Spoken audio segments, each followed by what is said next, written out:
on when we were talking about income streams, I was like that database.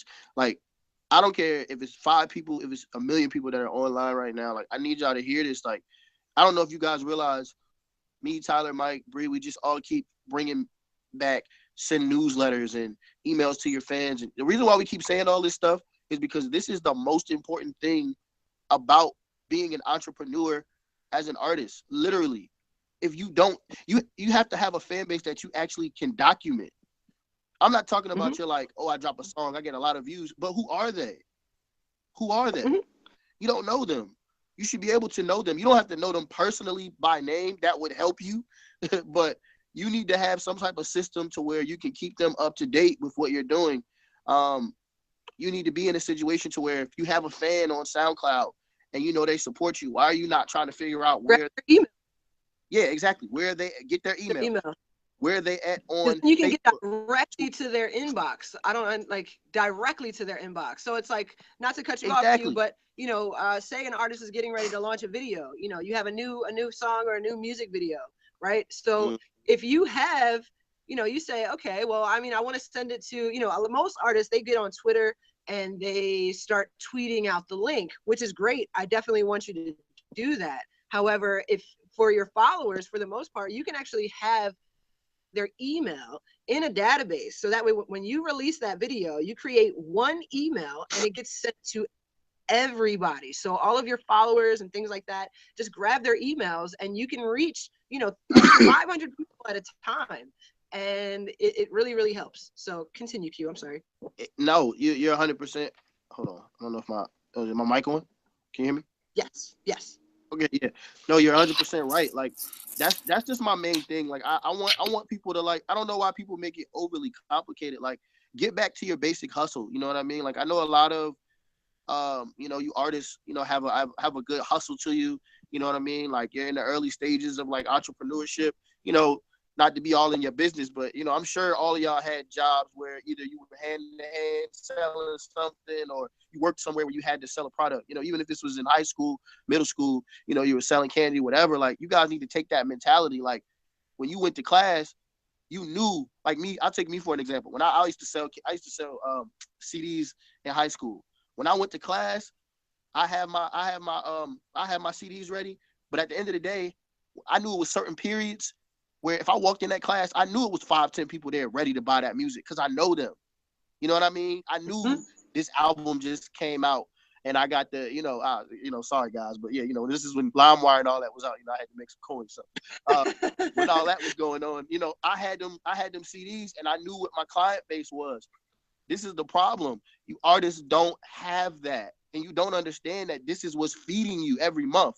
That's why people like the Tech Nines of the world and the Currencies and these people who do a lot of grassroots things are where they're at because they have this information. If you don't have this information, you're going to have to depend on your label, your PR person, your this. You'll never be in a space to where you can actually control what you're doing. And that's why y'all getting raked in these contracts off top because everybody doing all the work and you don't even know how they're doing it. You don't know how the money's coming in. You don't know the split. Exactly. Yeah. You don't know about any of this stuff.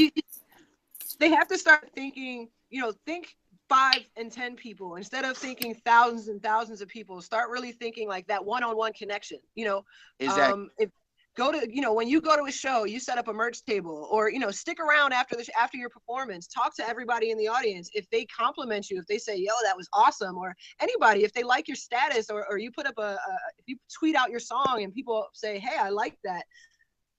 That's like a great opportunity to just say, hey, well, if you like it, like, can I get your email so I can send you future releases? You know, just really start building that email database, because back to what Tyler said earlier, you know, 10 fans can turn into 20 fans, can turn into 200, can turn into 2,000. It's all in the way you work it. And it's really that word of mouth, you know? Right. So yeah, let's take that back a little bit. So, first off, it's what I said earlier. Stop playing the role. Don't do shit just because a rapper is supposed to do it. Stop playing rapper. Because I find that a lot of artists are operating like a major should without the major budget. So you can't operate like that. So one big example, and this is kind of a side topic, is the music video, like the full-length music video. I find that artists, after they leave the studio, it's like number 2 on their list is, I'm about to go drop a music video. Yeah, you don't. But y'all don't understand. Like, majors don't even do that. Major labels don't even do that. What a major label does is they make sure the track is hot, and then they invest in the music video, because finances is a factor. To a label with $1 million, finances matter, so it should matter to you too. So instead of dropping thousands of dollars into a music video, and I'm not saying don't come up with a music video, I'm just saying let's use our money wisely. Instead, hire a good publicist like Q. You know, get into some kind of Facebook ad, something. And that's one example of the bigger picture. What's up? I want to get into like Facebook ads and like all the different things that aside from blogs and hiring like publicists they can be doing. Right. So, but this is part of a bigger picture. So don't leave thinking Tyler's saying don't go with music videos. My bigger picture statement here is question why you're doing everything. I got people out here that want to get signed to a record deal. Record deal doesn't mean shit. The word record deal doesn't even mean anything. There are various recording contracts. There's 20 or so. But we're stuck here. We're stuck in this world where we're trying to pretend. We're trying to play rapper. Question everything you're doing and make better financial choices. Because you can bring in income on your own. Better financial choices. Let's talk about that. So what should artists invest in? Sure. I had somebody ask if we had a preferred email database or email aggregator. So I want to answer that real quick. I personally use MailChimp, and let me tell you why. I as well. Great analytics. And I love the of it. So the thing about email marketing is it's much more than just sending out a newsletter. Email marketing, you want to, like you guys were saying, you want to know your customer. You want to know your fan base, and you want to have some kind of automation going. Think about Amazon. If you bought a pencil from Amazon, you buy a pack of pencils from Amazon. Guess what? A week later, you're going to get an email from Amazon saying, hey, you just bought a pencil. Do you want some paper? Or it's automated because they know you and know what you're doing. And MailChimp allows you to do similar things like that.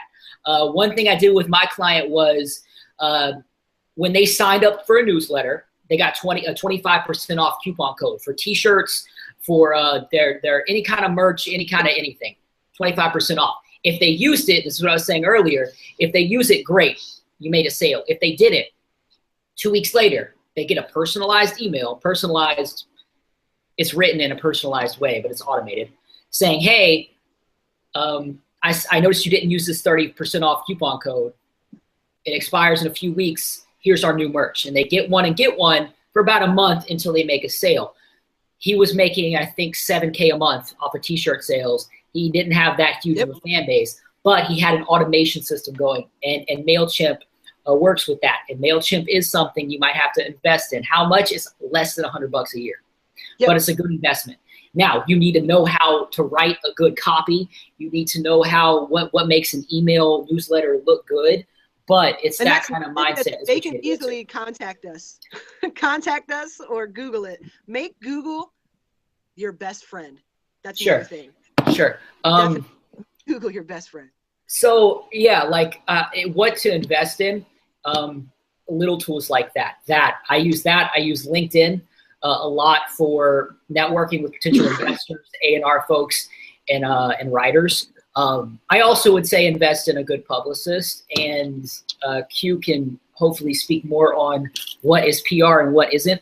What PR is what Q does. He actually develops relationships with writers. It's not getting your link copied and pasted on some blog.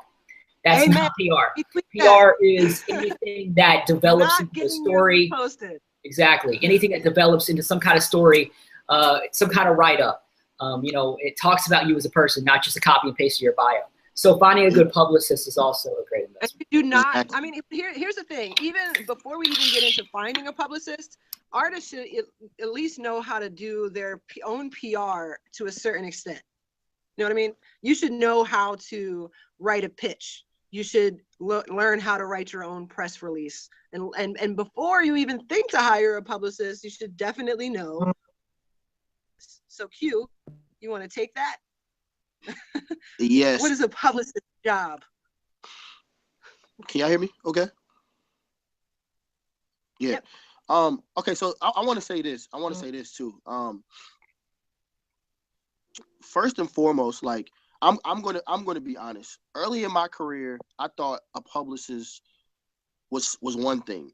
As I actually grew in this field and I started working with bigger clients and more opportunities, and as I really started to educate myself more, I realized that there's this idea that a publicist is somebody that gets you posted on a blog or even somebody that'll get you in a magazine, right? So that's basically the general idea. Maybe even, okay, get you on, stop by a radio show, whatever. I don't know, right? So this was the idea, right? The craziest thing about it is that as I got deeper into this, I started to realize that no, someone that creates a narrative for an artist that's going to allow them to elevate. I know publicists, top publicists in the game, who won't get people on blogs. They can be behind your favorite record and they don't get people on blogs. They don't do that. They don't even care about that. So I want you to understand that artists, for some reason, I don't know what it was, but one day, I think it was because of the way that the internet, the way that everything kind of switched over. But one day everybody said, if I'm on 1 million blogs, I will pop. No. Every day. And that might have been the case. That might have even been the, let's give you the benefit. Maybe of the doubt. 5-10 years ago. Maybe, yeah, right. Maybe 10 years ago, that might have actually been a thing. That does not matter. Do you know how many, we all get, all of us that are on this right now, we all get press releases. And we see people get posted all day. I know people that get posted on websites more than your favorite mainstream artists. They are not going anywhere at all. They just spending money. It's just going down the drain. That does not matter. Publicists this is how you know your publicist cares about you. Right? They ask you things like, let me hear the music. You guys are sitting up here paying money to people that don't even listen to the music, but they have a whole package and a campaign for you. How? It has to be customized too, It's always custom. You're an individual artist. Absolutely. And I'm passionate about that because one of my first projects after leaving Sony was with an indie label that started out in the Sony distro pipeline and they left, and they straight up went broke because they were paying for blog posts and they were paying to open up for so-and-so.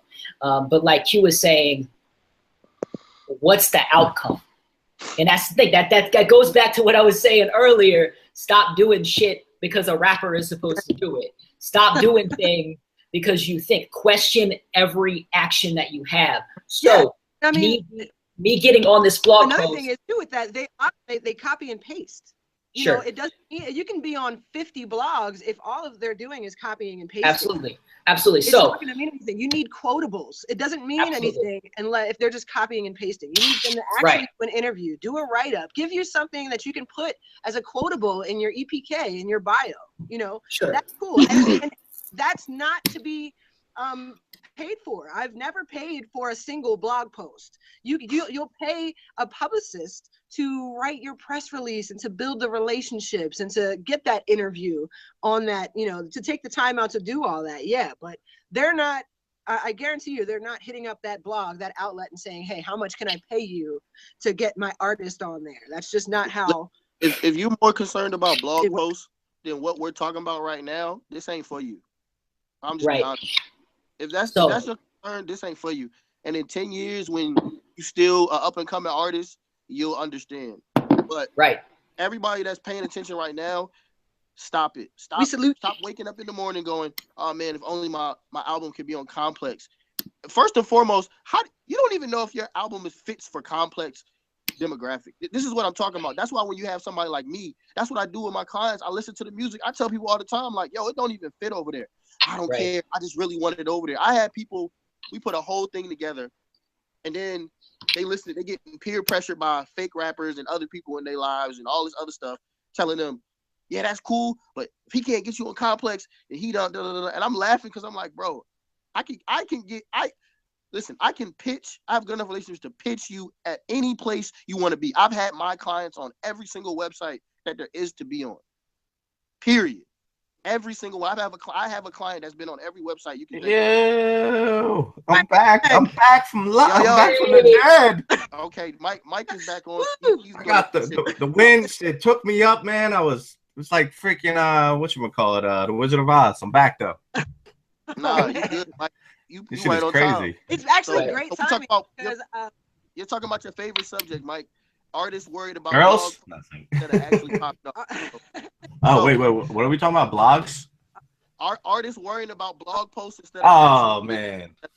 Right? So like I was saying, so where I did back in was I was saying is that if you are more concerned about being on a website than actually being successful, you're already lost.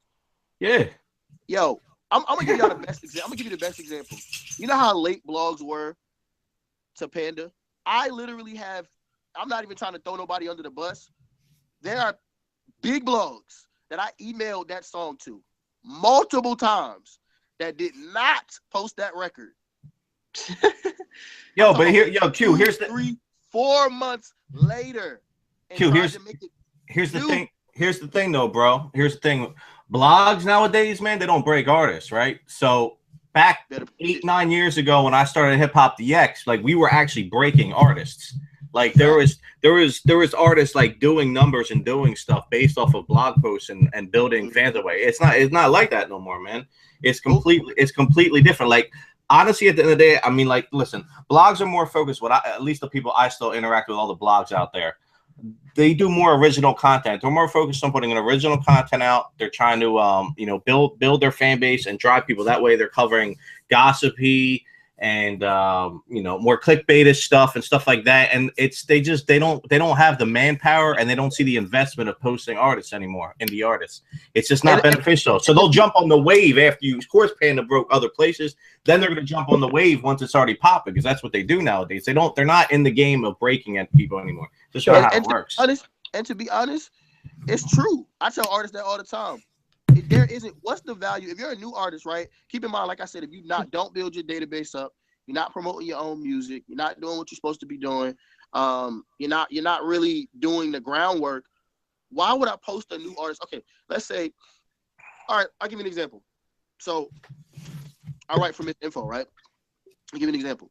Why would we post Miss Info, a highly trafficked website?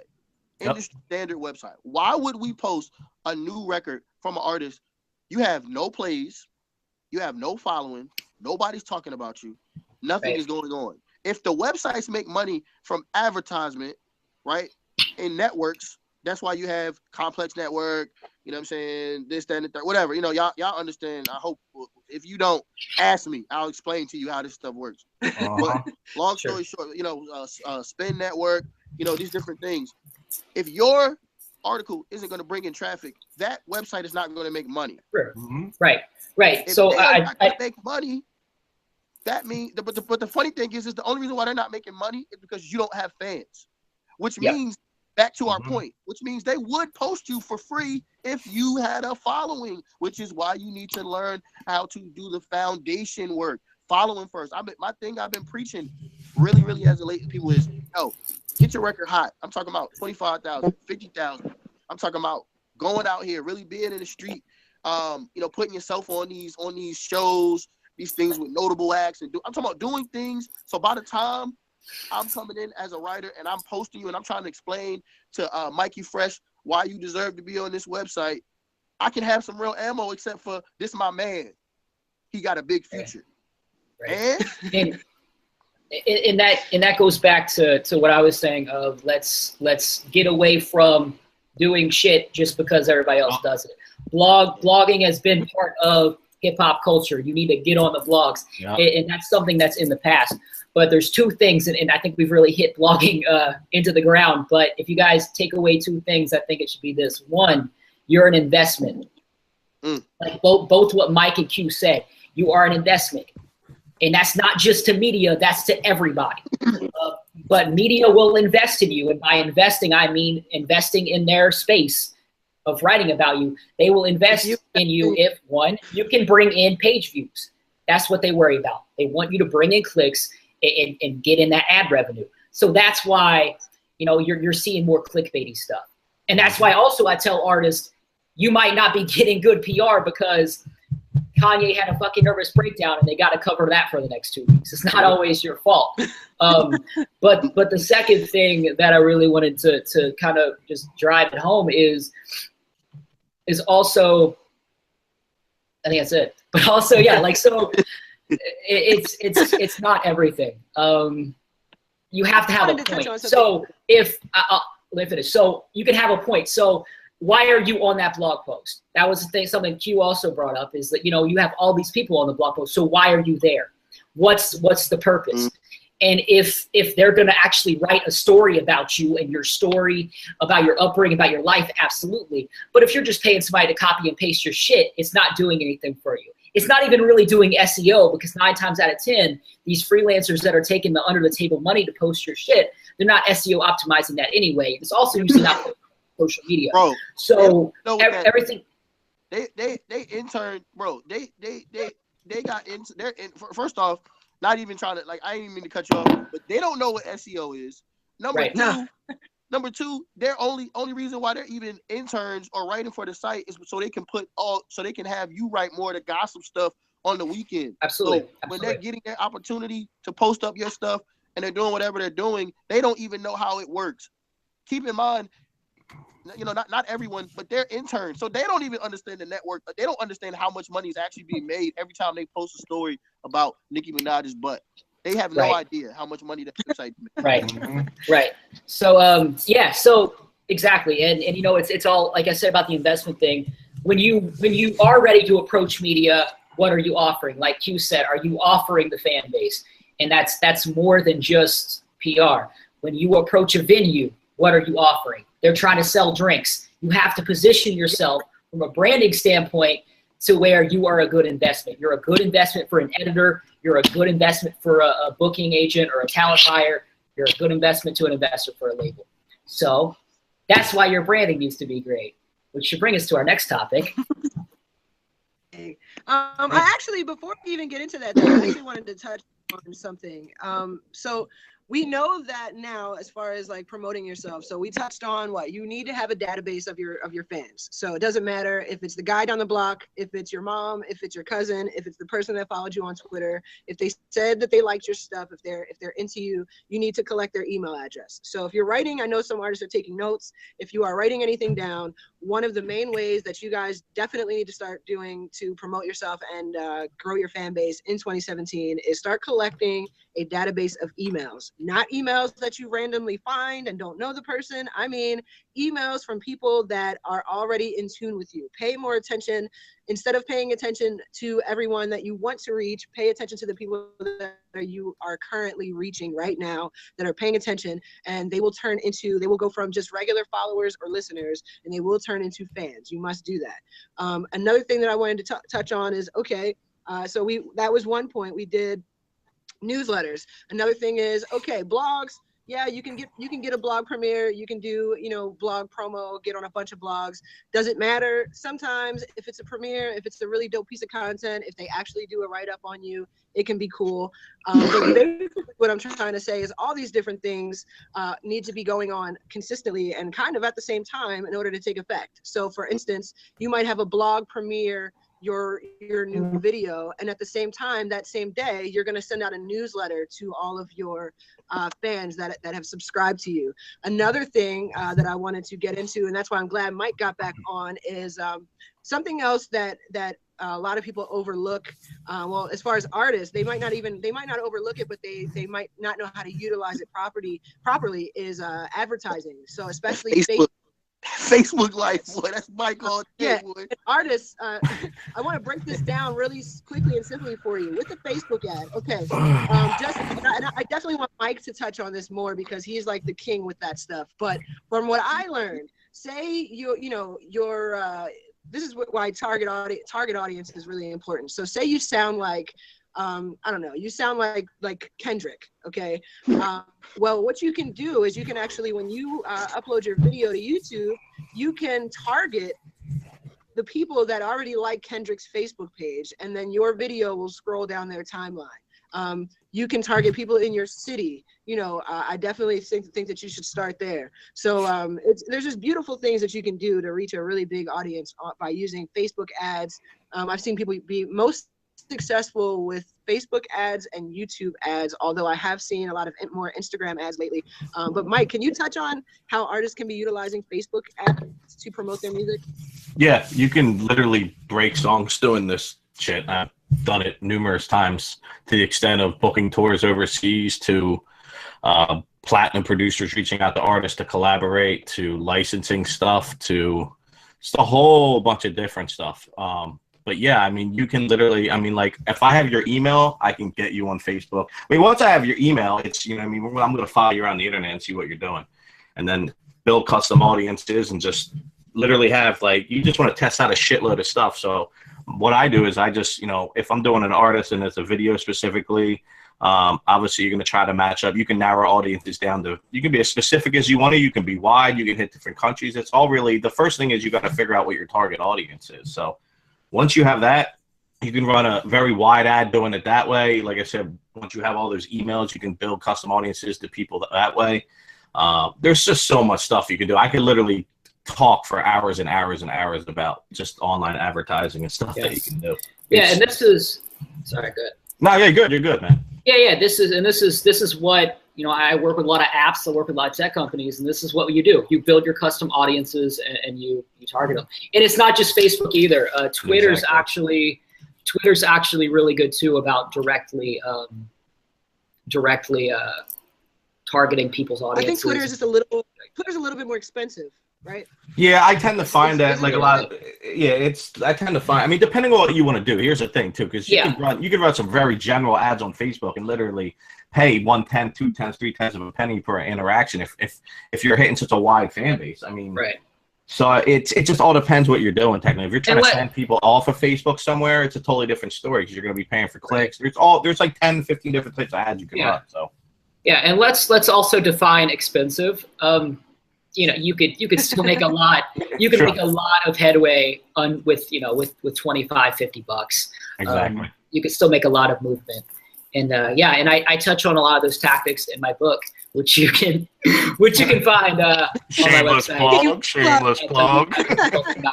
We got to charge you for advertising time, man. Yo, Tyler just reminded us we don't have books, yo. I'm so hurt right now. Like, let's collaborate. Let's get it. I'm about to buy like 10 copies of his book just to figure out how I can get to that point. That's crazy. So all right, so we got build your database of fans.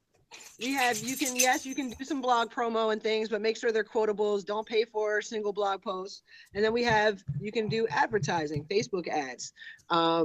What else? Okay, so I guess we should dig into. Wait, go ahead. I'm sorry. No, hey, I just want to touch on branding.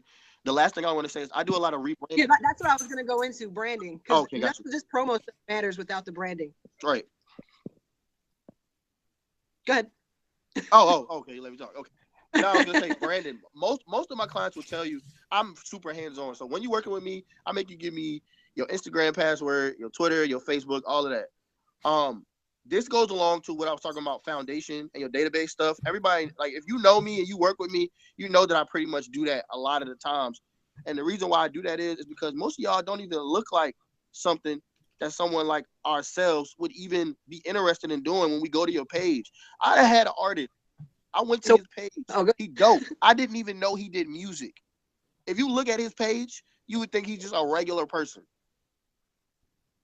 Yes. There's no way to contact them. There's no way nothing. Like I tell can we touch on the importance of branding real quick? So just back to what you just said. So branding, you have to look the part. You know. So branding you have to look cohesive. So if for instance, and branding makes you easier, it makes you look great, it makes you easier to find. And what I mean by that is, so for instance, if you're an artist and your name is John Doe, well then your Twitter should be John Doe, so should your Instagram, so should your Facebook, and well, YouTube maybe, but everything has to look cohesive. If you're on stage and you just did a performance and you shout out, follow me here, and then follow me at a different name, and then follow me at another name. You really want to have everything look cohesive. Sure. Even as far as like your profile photos need to be professional pictures. Right. Press photos. Make it should not be a camera phone, you're in front of the mirror, anything like that. It really needs to represent your brand. Even your header photos, they should all be the same. They should all be very professional. Your Twitter and Instagram bios, they should, you don't have to say I'm an indie artist, I'm an aspiring artist. Put something catchy there that's going to be like, oh, I want to follow this person. And what else with branding? Your website. Can we talk about the importance of the website? Let's slow down. I wanted to touch on what Q was talking about earlier about how he didn't even know someone was an artist. There is something that this rule I've used when I was with Sony, when I've been with ad agencies, and what I do now. It's a 70-20-10 rule. Essentially, this is your content mix to make sure you're not posting too much spam, too much sales stuff, but you're also not posting too much third-party shit that people don't know you're an artist. It's 70-20-10 rule. Down, it's really rough. Yeah, write this down. Get your pins. 70% of your content on social media. And again, this is a rough, don't really think, it's a figure. 70% of your content should be branded content. So content that has you in the studio, you even tweeting or talking about your album, pictures from your shows, things like that. And then 20% of your content should be third-party stuff. That's stuff like sharing music you're into, memes and shit, news, whatever, just random stuff that shows your personality. That's the TMZ aspect of it. People want to know you as a person, as an artist. So that's where that comes in. And then 10% of your content should be stuff with a call to action, stuff with a CTA. Buy my tickets, buy this single, download this, stream this. That way, you're not bombarding. In that 70%, I agree with you. It should definitely be a lot of branded content, but I also feel like it should be a lot of interacting with their absolutely. Well, yeah, and that's kind of in all of it. I mean, you should always be interactive. In the branded content, sales content is also branded content. It's really rough, but the point is you don't want to post too much sales stuff because then you're just another mixtape rapper. And you don't want to post too little where people don't even know you're an artist. But yeah, and what Breezy just said is really important as well, is you need to engage, you need to interact. A lot of big brands and a lot of artists, I did this a lot with labels and I still do, they schedule a lot of stuff in advance using Buffer or Hootsuite. That's great because they're consistent. They're posting every day at peak hours and peak times. We see your music link.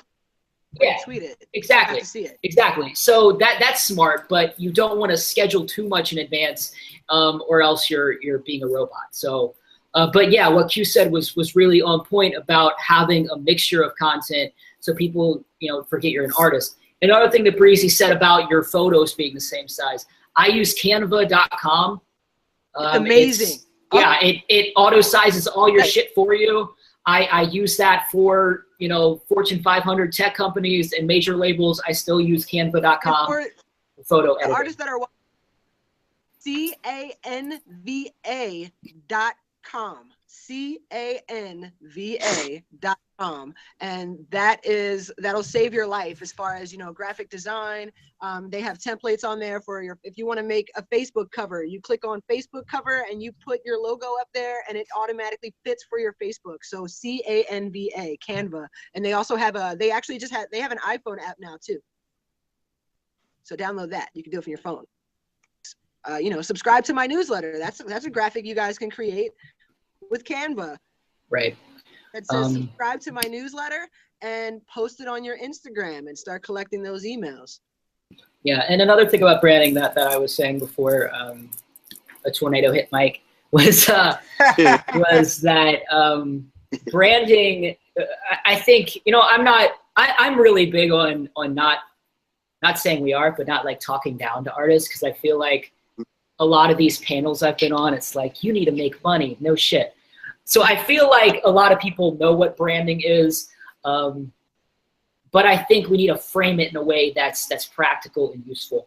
So usually what I tell people is, if you had to summarize what you're doing in a few words, what is it?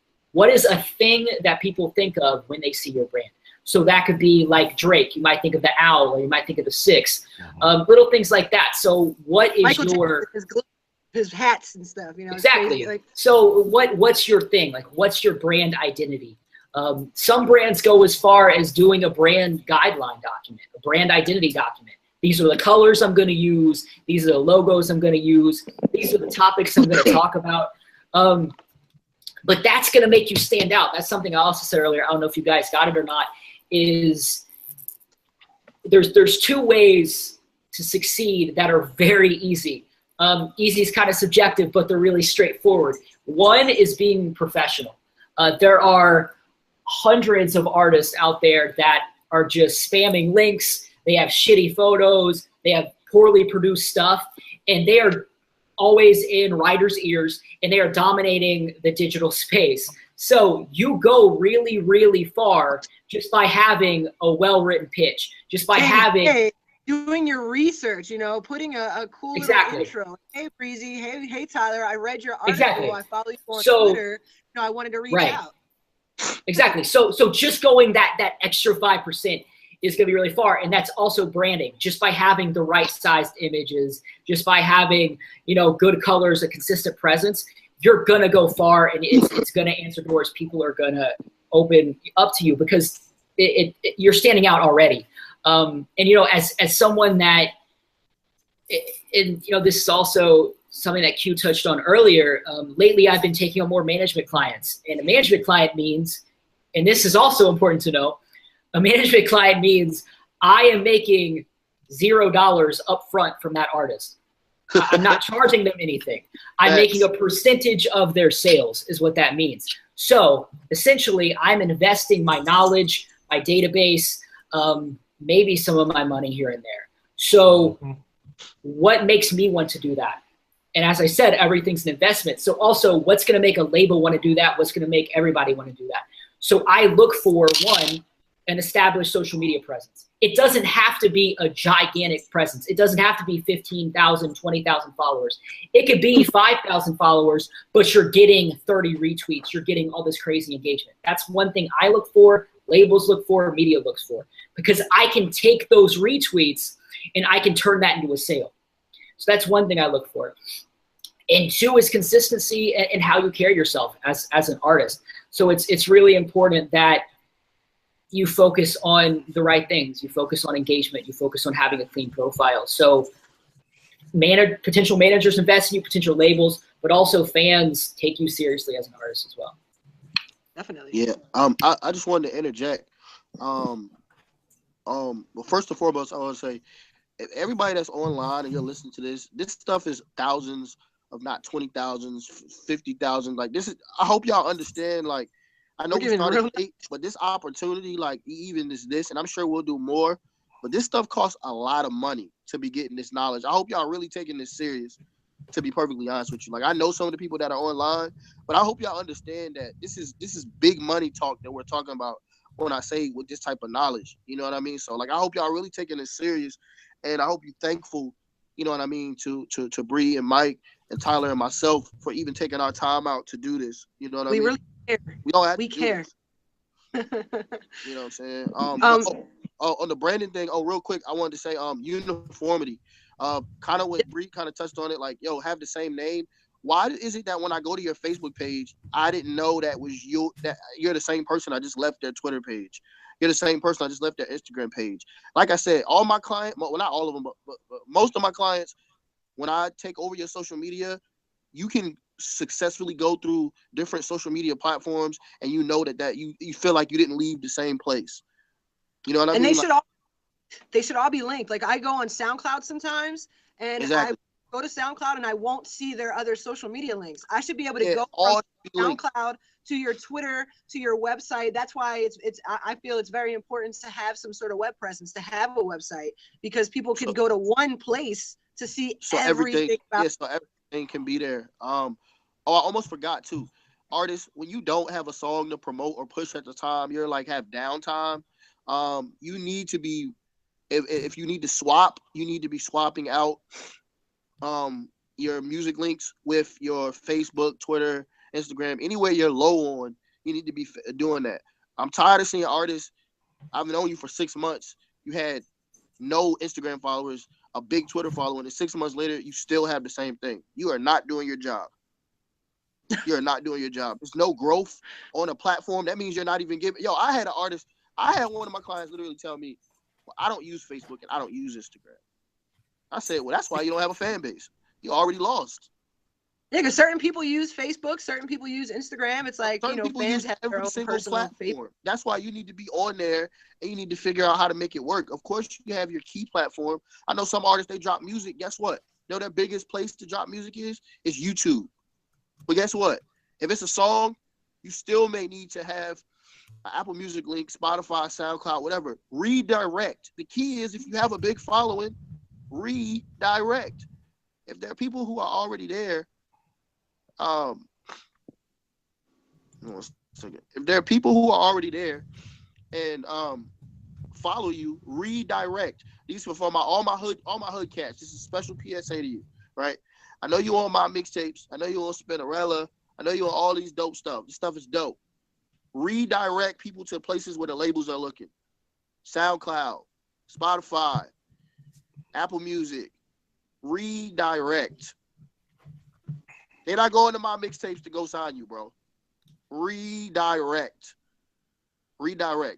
Go to places where people can see how strong your following is. They can really look at what you're monetizing, how many streams you have, things that's going to matter. Redirect.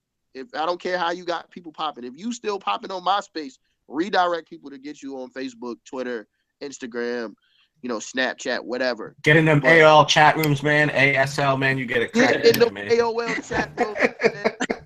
You know what I'm saying? Like, whatever you on. Some of y'all is on that nerdy stuff. Like, if you can get on that stuff, get on there and spread your brand. I know Logic. That was one of Logic's big wins. He had the gamers on him when he was pumping his music through. I just did a whole ad campaign for a dude who made a song.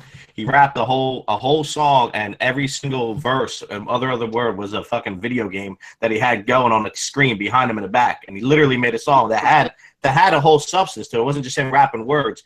And all we did was target gamers who were in the different types of hip hop artists and shit. Man, the shit blew up all for like $50. It was a test. You gotta do different shit like that and test shit out, man. But you see what I'm saying though? You like Tyler said, y'all be so busy trying to be like everybody else on front and fake instead of actually doing the process. I was like, exactly. Hey, like, stop it, man. Like, y'all rather rent these chains, these cars, just all of this stuff to be fronting, as opposed to doing, like we saying, getting your 500 fans, turn them into 1,000, whatever, so you can buy this stuff. Bro, like I said, there's people out here getting it every day. There's successful rappers that you never heard of, but guess what? They don't care to be heard. Mm-hmm. And they have a lot of money. Their bank account is good, and they doing what they love, making hip-hop music. Guess what? There's some people who literally love making hip-hop music, right? And they know how to get paid from it. And guess what? No, they ain't on the Billboard chart, but they still making money, and they take care of themselves. You need to be that artist. They might have, you have 5,000 fans, like actual fans. 5,000. You can definitely support yourself. Be good. Yep. Off of 5,000 fans. I tell people, if they all pay $10, you got a good amount of money. Break down. I tell people, break it down. Never look at something as a monster. I always tell people, break $1 million down. $1 million, 250,000, 4 times. Break it down again. Break it down. You see what I'm saying? Just keep breaking it down. 125,000, 8 times. You break this down enough, you're gonna find yourself. Like, make 10K first. Make 10,000 first before you start working about getting $1 million. Make 10,000 first. Sell some merch. You know what I mean? Yeah. Do it now. And let's talk about. Oh, go ahead, Q. I'm sorry. No, I'm just saying, man. It's not that hard. Like, I ain't gonna lie. Like, sometimes I'll be working with people. It be making me think, like, man, I should be a rapper. Cause I'm like, I know how to sell this stuff better than y'all. I don't even rap. This is like, it's just networking. Well, I mean, that's why we're here to help them. Q, let me get on a track. Q, how much for a feature? Let's do it. We're all gonna get do on. it. Speaking of features, I haven't seen any artist pitch like a feature deck. I haven't seen anyone do that. I get Twitter messages, I get DMs. I never get like, here's a presentation of my fan base, of my style, of the press that I can offer your artist, and vice versa. So that might be something to look into. I wanted to touch on one practical tip, and then we can keep moving forward. I don't want to harp on it too much because I feel like we kind of beat that into the ground already. But Q mentioned being on every channel. I agree. There are different demographics on different channels. However, be honest with yourself. If you're not going to use your Facebook page, close it. And that's probably the only outlet I'm gonna say. We've talked about how important Facebook can be, but also since Facebook is one of the most popular websites on the internet, that means when I search your name on Google, the first thing that's going to come up is your Facebook page. So if it's not active, exactly, right? Exactly. So influencers, writers, they're going to see your dead ass Facebook page. So if you deep down inside have a talk with the Lord and yourself, and you know that you cannot dedicate time to that Facebook page, close it until you can. You know, I've had some bad experiences with artists like that. They had a really old MySpace and a really old Facebook page still up, and they got some big news. And unfortunately, the first two SEOs were two dead links on Google. So also be aware. And Facebook's probably the only outlet I would suggest that to, as much as I love their ad feature. And Mike's made artists money off of it, and I have too. Also know what you have time for. Hey, hey Tyler, real quick, man. Can you like follow me back on Twitter, man? Like, we're not cool. Like, what's up, bro? I'm feeling some type of way, man. I'm bidding this webinar. No, I'm fine with you, man. Actually, all right. So I wanted to touch on something because, like, all right, pitching. We talked about this a tiny bit. But Mike, I saw you put up a really cool Facebook status earlier about emails and how to really approach people. Now, I want to talk about this because it really goes with everything. It goes with Twitter. It goes with in person. If you guys can master just networking with people the right way, it'll just take you so far. So for instance, Mike, in your status today, you mentioned how to do some research on the person before you decide to reach out to them. This goes for writers. It goes for this goes for anybody, really. I mean, it's just people like when if you're reaching out to a company, a publicist, you have to do your research. So can we touch on that just a little bit? I guess Mike, maybe elaborate on your. Yeah, I mean, it's my status stems from just every day being approached by people. Either I'm approached like I'm a prostitute. It's like, what can you do for me? Is the biggest one I hate, because it's like, just because you reached out to me doesn't mean I necessarily even want to work with you. And that's, I'm not saying that to be cocky or arrogant. It's just, you know, like, just talk to people how you want to be treated in real life. You show respect, you get respect. So it's just.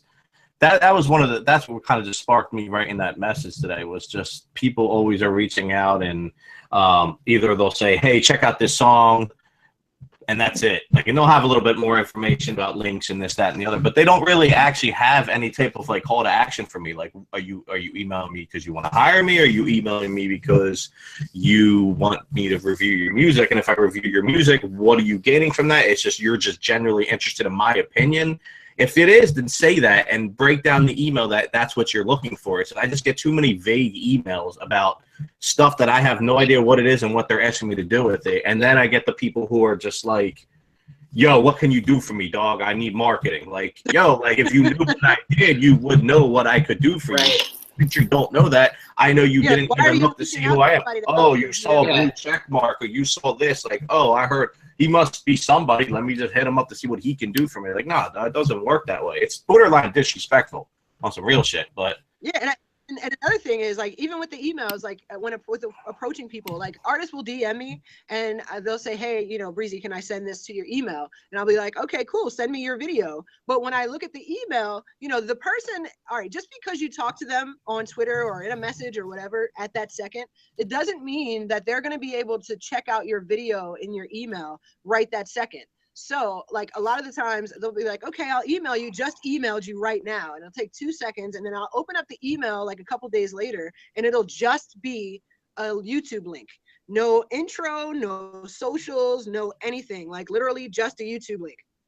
Or no subjects. They're the best when you get it. Yeah, no subject, no anything. It'll and they'll just be thinking, okay, well, I just had a conversation with her via DM on Twitter, so she's gonna know who I am. Right. But it's like, you have to, you know, we talk to a bunch of people every day, you know. Sure.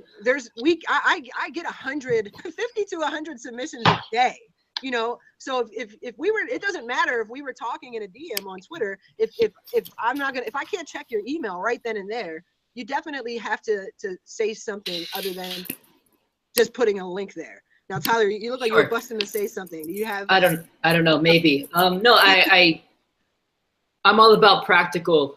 I'm all about practical feedback, and so let's talk about how to do it right. Because I agree, and I think what has happened here has been, it's a remnant of the e-blast culture. We've talked about bloggers copying, pasting links. That comes from these e-blasts that will blast out your bio to these freelancers. So people think pitching is copying, pasting their link. And it's not. Like you guys are saying, it has to be personable. And this is something I do with my tech clients as well as my music clients. I make it personable. When I'm writing to a writer, I say, hey, blank, their name. Really liked the past article you did. Here's some of my music, blah, blah. So you have to have a personal touch. And this is another cheap plug, but it's a practical plug. I do have some sample media lists as well as some ideas on how to pitch artists on my website. But that's what it is. Essentially, I'll find every writer that has written about, I did this when Chance dropped Coloring Book. I found every writer that wrote about Chance's Coloring Book. And I wrote a pitch, hey, loved your recent story. The subject was, thank you for your story on Chance the Rapper. So they knew straight ahead, this is a real email. And then in the email, I went on about, hey, really liked your story. This is what I liked about it. And since there were a few, it was kind of vague. I think you'll like my client's style because he also X, Y, and Z. So the point here is just making it personable, whether that's talking about a specific story they did or talking about that you followed them on Twitter. It's just about, it's about kissing before you fuck. That's the industry. No, that's I mean, yeah, it's really just understanding that there's another person on the other end, you know, like it's not just a blog. It's not just, you know, there's really another person, a person on the other end. So like treat it as such. So I want to take a couple last questions, I guess. I just tweeted it. If anybody has any other questions, let us know. Tweet us. Yeah, well, there's a chat box on your here live event to your right, so feel free to ask questions. Yeah, because I know we were only supposed to go to like 6:30, but because of all the technical difficulties, I'm just like going. Yeah. We lost. I'll moderate some questions. Yeah, let's go. What you got? Actually, I wanted to touch on artists that are looking for a manager and how sometimes they look for the wrong reasons and they just, you know, when is a good time for them to get a manager? Because I mean, when I go ahead. What do you think? Yeah, you need something to manage first. You need something to manage before you have a manager. You need something to manage. First, I think you should try doing your stuff on your own for quite some time, for two reasons. One, you're probably not ready yet. But two, what's the worst that can happen? You know, you tried to do your own PR. What happened? You failed, but you just learned how to do proper PR. You know, you pitched yourself out to shows. You failed, but you got some experience in pitching. That also helps you because when you do hire a manager, you know. Now you know what Exactly. I say you're the CEO of your brand and your manager is your COO. They operate but you still give them direction and they give you direction back. You have to have something to manage. Also, like what I said, I invest, like I've said, I work with more than artists now. This is recent. I started taking on more music tech clients, streaming services, apps and whatnot. So I'm busy. So my management clients, that's me working for free until they're profitable. So that's my time I'm taking away from my paying clients to focus on this. So what makes you worth me investing my time? And to me, that's having an engaging audience that is engaging with your stuff. Hotel Apache, my pop client, they're doing 200,000 streams, monthly streams on Spotify. That's not that much money, but they have an engaged fan base on that service. That means I have a good stat that I can take to indie labels and investors. Or on social media, they maybe have 2,000 followers, but every tweet, they're getting hundreds of retweets. That means I know that they have the resources where I can take that tweet and take a tweet and engage that into an email database, which I can turn to a sale. So for me, you have to have, one, a good grasp on what a manager does. In our industry, there's way too many people that hire their boy from high school that manage a Foot Locker. Two very different things. And I've worked, not at Foot Locker, but I've managed client accounts in every other industry. But I haven't, but it's just very different. And two, make sure you have stats and other things that can turn into sales eventually.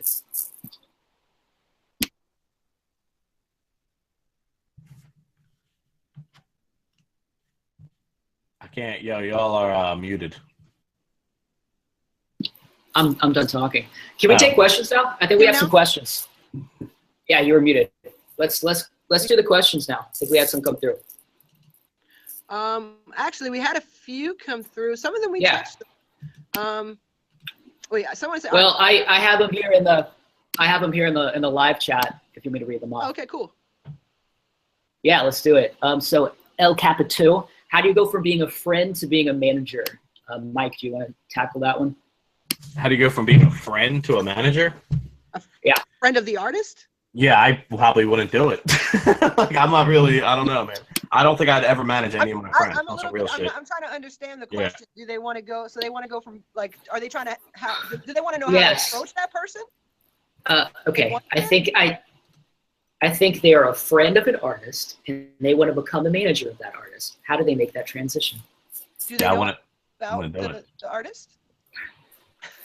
They're an artist friend and they want to be that artist manager. Okay, so to answer that question, I would really, really evaluate what being a manager of that artist is going to entail. You know, number one, it's not easy. It is very hard. It takes up a lot of your time. So really, really think about that. If you are really, really passionate about it, then you should be learning your shit, you know, researching, really seeing what, you know, making connections. So I kind of would need to know a little bit more about that person to give them the detailed feedback. But I mean, yeah. I would say, yeah. And my client Jehovah, he has one of his best friends from childhood. He was managing him, and then he reached out to me because he knew that he needed someone else, and he's still a very important part of the team. I consider him our creative director. It's possible if you look at a lot of clients or a lot of artists out there, there are some that, you know, do have childhood friends as their managers. So I do think first, attend webinars like this, read some books, read things from places like Sonic Bids, like TuneCore, and find people like us and ask questions. Or maybe even hire a consultant for a while until you can take it into your own hands. I do think it's possible. Yeah, I mean, in some areas. Why do you want to be a manager? You know, really, because it really is not something that should be taken lightly. You know, because it can. Yeah. You really have someone else's career in your hands. So exactly. Yeah, it is someone else's career, someone else's money, and you depend on how they eat and their artwork. Okay, so another question that came in. How about one thing artists should do more of and one thing artists should do less of? We touched on this a little bit. a lot of it, everything we're talking about, but do more of collecting email subscribers and sending newsletters. Do more of that, the networking, the engaging, the collecting an email database, and do less spamming. Link, don't tweet anybody your music link. That's my spiel on that. Mike? Tyler? Oh, sorry, I was reading some of the comments. Yeah, no, I actually agree with what Tyler opened it up. I think stop trying to be a rapper, trying to play the role, man. Do shit that actually works. Stop trying to portray this image that's not, it's not realistic, and people just got it confused. So I think that's something people definitely need to stop doing. Yeah, and I would say that too. I would say definitely do more of study stuff that brands are doing. I straight up took, and I didn't do anything revolutionary, but I took what I experienced with an e-commerce brand, and I took that and applied it to an artist merch. Now that artist is making enough money to pay his rent each month off of t-shirt sales alone. What you need to do less of is stop rushing the process. Mm-hmm. There's a large chance that, think about, again, like I said, every movement should be purposeful. So why are you paying for vlogs? Why are you paying for shows? Why are you buying robot followers? Because you're trying to rush the process, because you want to go far. Slow down. This isn't a race. It's a marathon. It's a game of who can stay on the treadmill the longest. We lost Q, but Q can attest to this. Panda dropped, I think, 2 years ago. Mm-hmm. Before it popped off. And even then, it's not guaranteed. And sometimes when it's not your fault either. That's another important thing. Sometimes blogs are busy because Kim Kardashian got robbed, so they're worried about Kim Kardashian. Sometimes it's just shitty time of the year. So just stick with it. Stop rushing it. Take these small victories and work with it.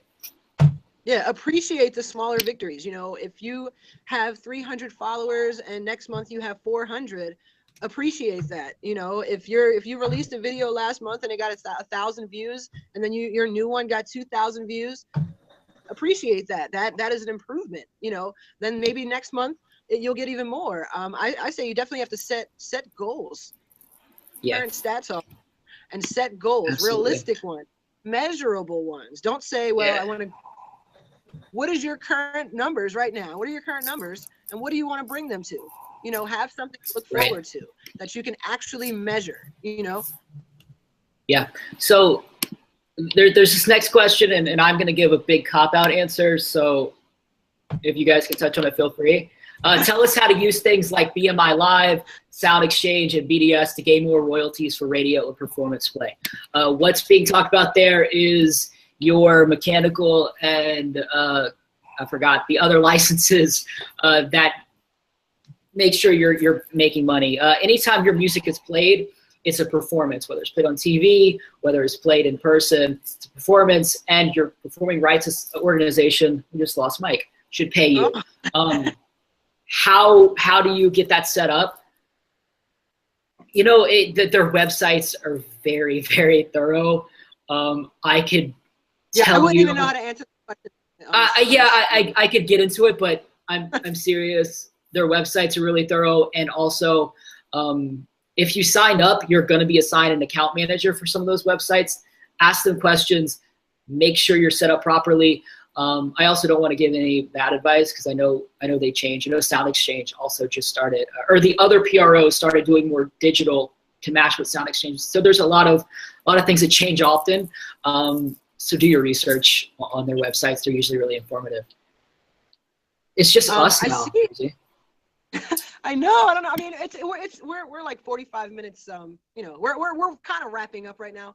But I actually see something that I don't know if I know we touched on Facebook a bit, but I don't know if we touched on this question. So someone said, how do you move if you have a big personal Facebook network versus a fan page Facebook network. A cool thing that Facebook now allows you to do that they didn't before is you can actually take your Facebook profile, which is your personal Facebook page, and you can turn it into a Facebook fan page. So if you have 5,000 friends on your personal page, they will actually turn into likes. Who was that asked that question? Maybe, you know, we'll send her the recap. I'm not sure if she's still on, but you can actually your profile to a fan page. Cool. We have some other stuff. How do you open for a bigger act? Doesn't even have to be a huge mainstream act, but a bigger indie act. Who do you contact? Fun story. I was working with an indie label out of California, and we got hit by one of those promoters that wanted to charge us to open up for T-Pain with 5 other guys, and it was like for like $1,500. So we would open up for T-Pain with 5 other guys, so we're not really opening up for T-Pain. It was like 2 hours before. It was a really shitty situation. The promoter was just trying to con us out of $1,500. So what I did was I contacted the venue. I looked up and saw who T-Pain's booking manager was. I looked up and saw found the manager that handled T-Pain's career, and I emailed each of them a pitch saying, hey, know you're going to be in the region. Here's our info. Here's what we do. Here's what we offer. Long story short, they ended up booking us to open up for T-Pain in another city, and we got paid. We got paid $2,500, and all it really took was a really good pitch and an EPK. What was that? I said all it took was a professional email. Yeah, exactly. So to answer that though, how to open up for an artist, I would say the path of least resistance would be probably the manager. There's usually a tour manager or a booking agent, but they're usually just trying to get money off of the tour. Yeah, I've also seen definitely it's really networking. So it definitely, you know, you can reach out to their manager or their booking agent or their tour manager, road manager, you know, things like that. I've also seen people artists get booked for it to open just by contacting a venue.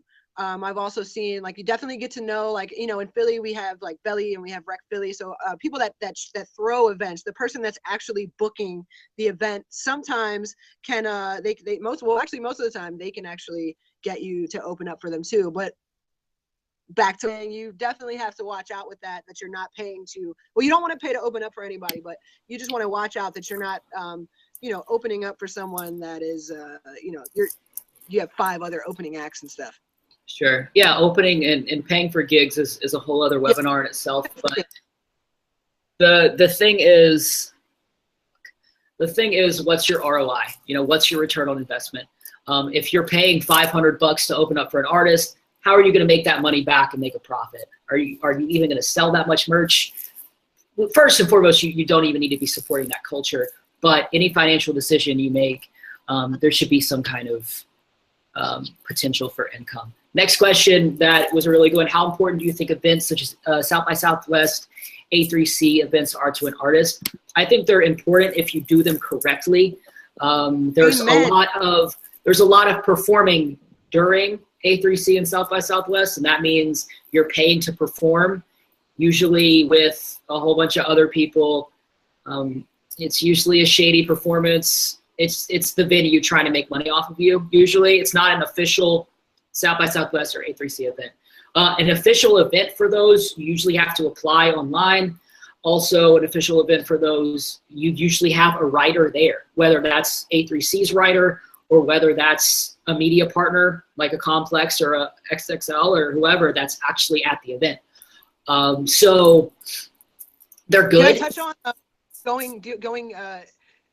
like do's and don'ts, I guess, of those Sure. type of, you know, how to really capitalize off of it. So for instance, like when I was at A3C, you know, there's so many artists around and all you see is like a whole bunch of mixtapes on the floor, you know, from people just tossing your mixtape. So what I had to stop a kid that I was getting ready to do my panel, and he comes up to me and he hands me a mixtape. And I said, "What is your name?" He handed me a mixtape before he even introduced himself. So the last thing that you want to do if you do go to these festivals is don't just stand there on the street and hand out your mixtape, because number one, he has CD players anymore, so you're kind of wasting your time and money in that sense. But you really have to network with people. Don't just be the one that's standing there handing out flyers and CDs that are like, nobody's gonna. You have to give people a reason. Yeah, and another big thing about A3C and South by Southwest is there are also conferences and networking events. It's not just a performance.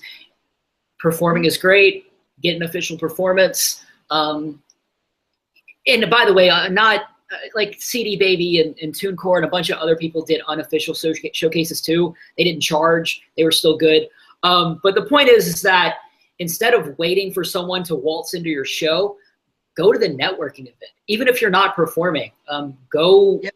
There are literally networking events where all the writers that you want to connect with are in the same room, and the whole point is to meet artists. Go to that. Mm-hmm. They have similar stuff for A&R sessions. So yeah, A3C and South by Southwest, it's fun. But go to the conference and go to the networking events. Those are just right. Yeah, and if you go to, you know, go to those panels, you can learn so much, and you can meet people that you know you want to network with. Absolutely. Do we have your questions on there? A couple more. How important from Zuby? How important do you think geographical location of an artist is in 2016? Do you think you need to relocate to a major music city? I would say no. I would say at least not in the early stages of your career. You can really take advantage. I not to interrupt. I don't want artists to think that, okay, just because I'm in a smaller town, sometimes that actually might work in your favor, because a smaller town means less people to reach, you know? So if you're in a small town, I would take advantage of that. I would really go to these different venues and things and meet the owners and you know, talk to the DJs and toss them your records. And especially if you're in a college town, you can go to the college campus, put up posters, go to their events, go, you know, talk to the entertainment department that puts on the events, and, you know, get on their radio show or something, you know, really utilize.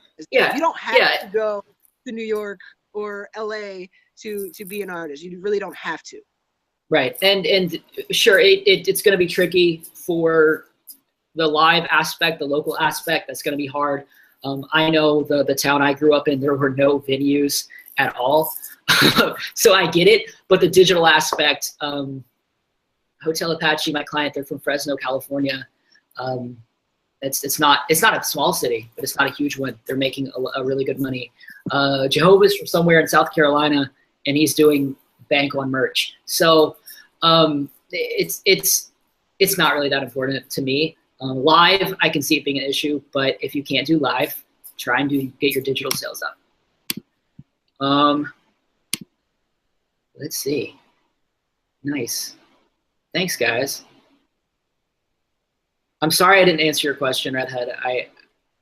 That's like a whole different other webinar. You can contact me directly on Twitter at WTylerAllen, and I'll gladly help you with any of your royalty questions. And that goes for everyone.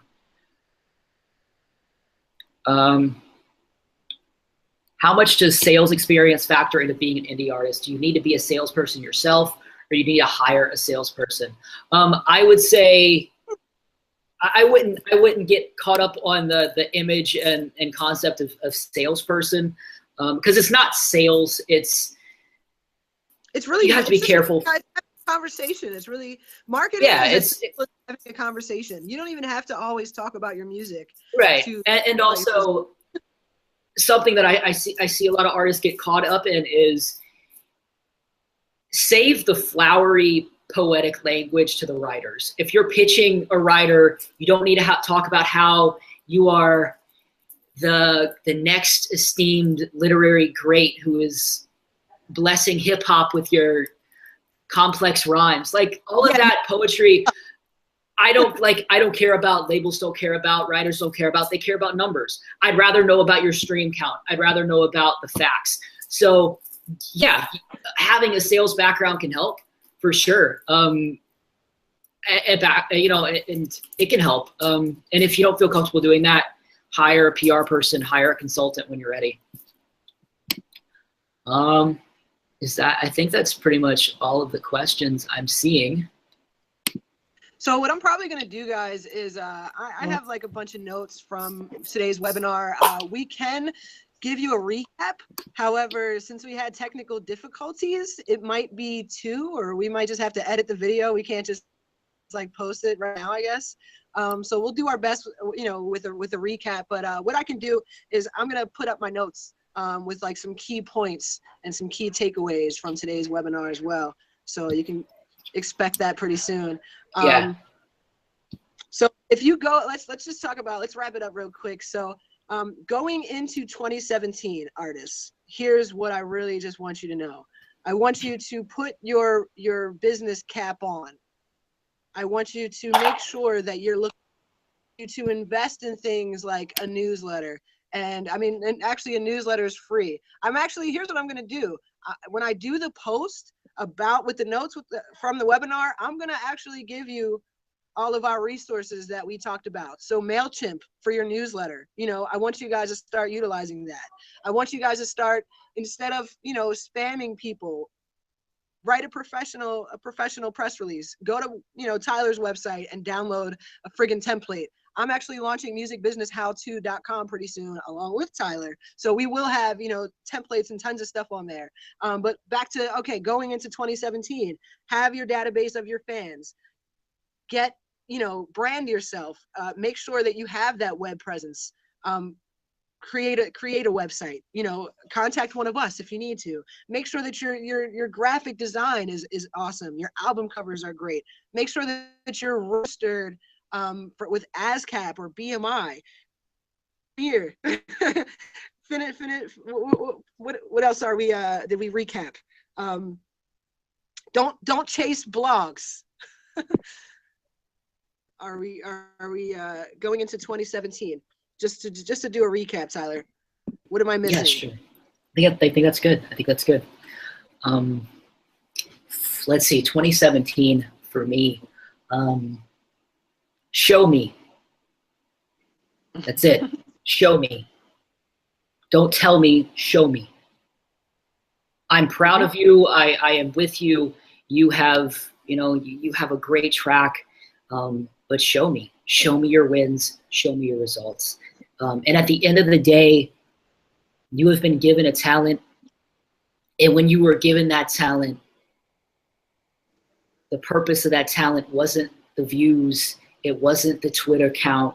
It was to create something that only you can create. And as a creator, that is a very, very special gift. So creator. even if you aren't meeting these self-imposed goals that you gave yourself, be easy on yourself. Enjoy your wins and show me. Show me. Stop telling me. Show me your wins. Show me what you're doing and show everyone, and enjoy the unique talent that you have been given. And to recap, I go into a lot of this in my book.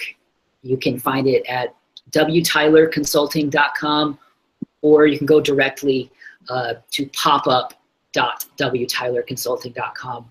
You can use the code webinar to get 25% off.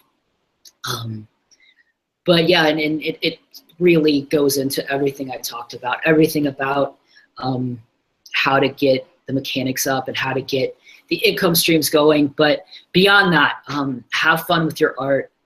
Don't rush the process, and learn. Make mistakes. Have a beginner mind. Zen Mind, Beginner Mind. It's a good book. And what it teaches is always be learning. Never think you know everything, because then you won't evolve. approach everything with a clean mind. Like I said earlier, stop trying to act like a rapper and do things that rappers do. Instead, approach it with a clear mind and enjoy the process and learn.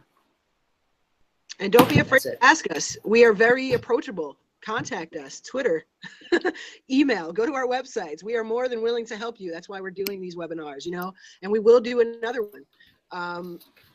You know, we're wrapping up. Is there any more questions in there, or are we good to go? Because it is like 7:30. Yeah, I think it's good. We're good to go. Feel free to ask anything to me or Breezy on Twitter. You're all beautiful, beautiful people. Thank you for hanging out with us tonight. Peace.